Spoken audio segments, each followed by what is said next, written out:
Everyone বন্ধুরা, তো ফেসবুকে অনেকটাই পোস্ট কমে গেছে আমার। তার কারণে অনেকেই আমাকে জিজ্ঞাসা করছো যে দিদিভাই কেন ভিডিও পোস্ট করছো না। সত্যি কথা বলতে মন মেজাজ খুব একটা ভালো নেই।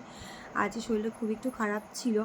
তার মধ্যে কালকে থেকে একটু বেশি টেনশন করছিলাম যে সরকারি চাকরি চলে গেছে 26,000 মানুষের, তাদের কি হবে, ফিউচারটা কী হবে। মানে আমি একটুতেই ভীষণ চিন্তা করি, সত্যি কথা যেটা আমি ভীষণই চিন্তা করি। মানে কিছু হোক চাই না হোক, যদি কিছু ভাবার বিষয় আছে সেইটা নিয়ে আমি প্রচুর ভাবি। আর প্রচুর ভাবার কারণে কালকে রাতে আমার ঘুম হয়নি। আর সেই ঘুমও না হওয়ার কারণে, যাই হোক টেনশনের কারণে আমার আজকে সারাটা দিন ভীষণই মাথা যন্ত্রণা করছিল। দেন আমি আজকে কোনো পোস্টই করতে পারিনি। সকালবেলা যাও এক দুটো পোস্ট করতে, আমি করতেই পারছি না। তার মধ্যে আমাদের নিজেদের ফেসবুকেরই কথা বলি, এটারও অবস্থা প্রচণ্ড খারাপ। মানুষ করে কী খাবে ওটাই বুঝতে পারছি না। যারা 16 সালে চাকরি পেয়েছিল তাদের এই 6-7 বছর পর চাকরি চলে যাওয়াটা, সত্যি কথা এটা আমি নিজেই মেনে নিতে পারছি না। আমার সঙ্গে হলে আমি জানি না কী করতাম এটা। কিন্তু সত্যি কথা ওটা নিয়ে ভীষণ একটু টেনশন আছি, ভীষণ টেন্স আছি আমি। তো সেই কারণে একটু ভালো লাগছে না। তার মধ্যে ফেসবুক এরকম করে দিচ্ছে, চাকরি পাবো পড়াশুনো করে সেটারও যে আশায় রাখবো সেটাও করতে পারছি না। কারণ যখন তখন আমাদের চাকরি চলে যেতে পারে। এটা পাশ করেছি তাই কি হয়েছে, 6 বছর চাকরি করছি তাই কি হয়েছে, 7 বছর করছি, 10 বছর করছি তাই কি হয়েছে, যখন তখন আমাদের সরকার চাকরি নিয়ে নিতে পারে। যাই হোক, মোটামুটি সব কিছু বিষয় নিয়ে ভীষণ টেন্সড রয়েছি। তার মধ্যে অনেকেই বলছো কপিরাইট গান আসছে, গান মিউজিক ছাড়া কি করব। তো তাদের একটা কথা বলবো, দেখো যারা গানগুলো তৈরি করছে তাদের কাছ থেকে গানগুলো আমরা নিচ্ছি, নেওয়ার পরে আমরা টাকা ইনকাম করছি, তাদের কাছে তো কিছু যাচ্ছে না। তো তারা সেই জিনিসটা নিতে পারছে না, কারণ তারাও কষ্ট করছে। তো সেই কারণেই ফেসবুক নতুন করে আবার কপিরাইট ক্লেমে একটা অপশান, এটা আগেও ছিল কিন্তু অনেকে এটা ডিলিট করে দিত, কেউ নিত না।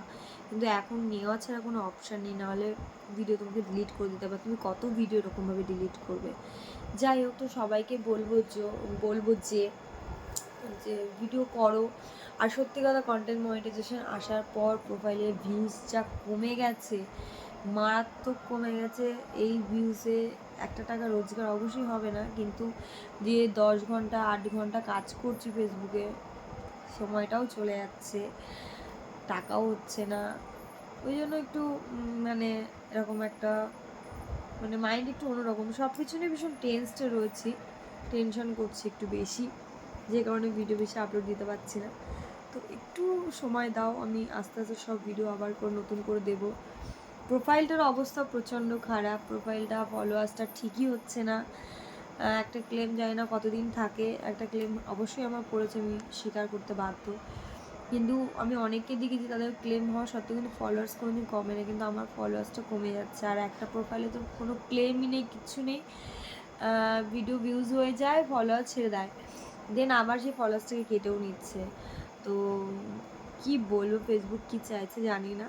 তো ওই জন্য খুব একটা করতে ইচ্ছা করে না, কারণ যেখানে অনেকটা সময় আমরা ব্যয় করছি সেখান থেকে আমাদের নিরাশা ছাড়া কিছুই পাচ্ছি না আমরা।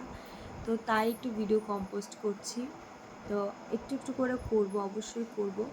তো একটু সময় দাও, আর সবাই ফেসবুকে কাজ করতে থাকো। দেখো এখনও তো কোনো নতুন আপডেট দেয়নি ফেসবুক, তো জানি না আবার কি আপডেট দেবে। তবে 1 মিলিয়নে $5 এটা একটা মারাত্মক ইয়ে। তো দেখা যাক, ওই আগে যেমন ফেসবুকটা ইউজ করতাম আমি শখেই, এখনও তাই করব, শখেই করব। কিন্তু আর ডেইলি পোস্ট যেমন মেনটেন করে আমরা দিতাম সেটা একটু কমে যাবে, কারণ যে কোনো পিছনে আমরা খাটি, প্রচুর খাটি, তার একটা কারণে। কোনো শখে আমরা কখনো খাটি না, ঠিক আছে। শখ আমরা একটু আধটু শখ করি, শখে ঘুরতে গেলাম কিছুক্ষণের জন্য, কিছু দিনের জন্য, কিন্তু দিনের পর দিন নয়। তো এখানে প্রায় অনেকটা ঘন্টাই আমাদের দিতে হয় ফেসবুককে। তো সেইখান থেকে যদি কোনো উপার্জন না আসে তাহলে এতটা কেন দেবো। আমি শখে যেমন চালাচ্ছিলাম আমি তেমনি শখেই চালাবো। তো তারপর ভিউজের যে অবস্থা সেটা আর শখ ছাড়া কিছু বলতে পারছি না। তো তোমরা দিতে থাকো, চেষ্টা করতে লাগো। তো সবাইকে বলবো যাদের কপিরাইট আসছে তারা রেভিনিউটা অ্যাকসেপ্ট করে রেখে দাও, কারণ তোমার যে গানটা তুমি ইউজ করছো সেই গান থেকে তুমি যেমন কিছুটা উপার্জন করবে, যার গান সেও কিছুটা উপার্জন করবে। সেই কারণে এই অপশানটা এখন দিচ্ছে নতুন করে। তো আমি যদি সেই গান থেকে টাকা উপার্জন করি, তো যে যার গান সেও তো উপার্জন করবে, তাই না? তো সেই কারণেই তোমাদেরকে বলবো ওটা রেভিনিউটা অ্যাকসেপ্ট করে নিও। আর তার মানে তুমি যা ইনকাম করবে সেও কিছুটা পাবে। আদৌ যা ভিউজ হচ্ছে তার থেকে ইনকাম তো তুমিও পাচ্ছ না, ও পাবে না। মোটামুটি এখন আমাদের মতো ছোটো ছোটো কন্টেন্ট ক্রিয়েটাররা বা আমার থেকে যারা নিচে আছো তাদেরকেও বলবো, তো সবাই একটু ওইভাবেই করতে থাকো। দেখা যাক ফেসবুক কতদিনে আবার নতুন আপডেট দেয়। তো চলো একটু একটু করে পোস্ট দিতেই থাকবো, আর একদম ছেড়ে চলে যাব না, কারণ এটা আমার প্রচুর শখের জায়গা, অনেকদিন ধরেই করছি। আর অবশ্যই শখেই শুরু করেছিলাম, তো এখনও শখেই করব, কিন্তু সময়টা একটু কম দেবো আগের থেকে, আর কিছু না। অনেকে বলছে যে ইউটিউবে কাজ করছি বলে তাই এরকম। হ্যাঁ, একটা কথা বলবো, এটাও সত্যি কথা, কারণ যে সময়টা ফেসবুকে দিচ্ছিলাম সেটা থেকে অনেক কম সময় আমি ইউটিউবে দিচ্ছি। সবটা মিলে জানো আমার একটা ছোটো পুচকু আছে, ওকেও পড়াশোনার এখন প্রচুর চাপ, তো সেই কারণে ওকে পড়াশোনা করাতে গিয়ে আমাকে যদি এটা ছাড়তে হয় তো আমি এটা ছেড়ে দেবো, আমার কোনো আপত্তি নেই। কারণ এই সময়টা সত্যি কথা প্রচুর চাপের, আর ওকেও একটু আমাকে ধরতে হচ্ছে, কারণ ওকে যদি আমি এখন না ধরি তো কখন ধরবো, এখন তো স্কুল ইংলিশ মিডিয়ামের স্কুল, তো এটা তো একটু মেনটেন করতে হবে, সেই কারণে আর কিচ্ছু না। তো খুব ভালো থেকো, আর যারা এখন আমার ইউটিউব চ্যানেলটিকে সাবস্ক্রাইব করো না অবশ্যই করো, ওখানে আমি লাইভে আসি। আমার নীলকৃষ্ণ ঐশ্বর্য ইউটিউবটা সবাই গিয়ে সাবস্ক্রাইব করে এসো। তো এখন ফেসবুক লাইভ করি না, ইউটিউব লাইভটাই বেশি করি। তো চলো একটু একটু করে সবাই আগাতে থাকি, একটু একটু করে সবারই ভিউজ হোক।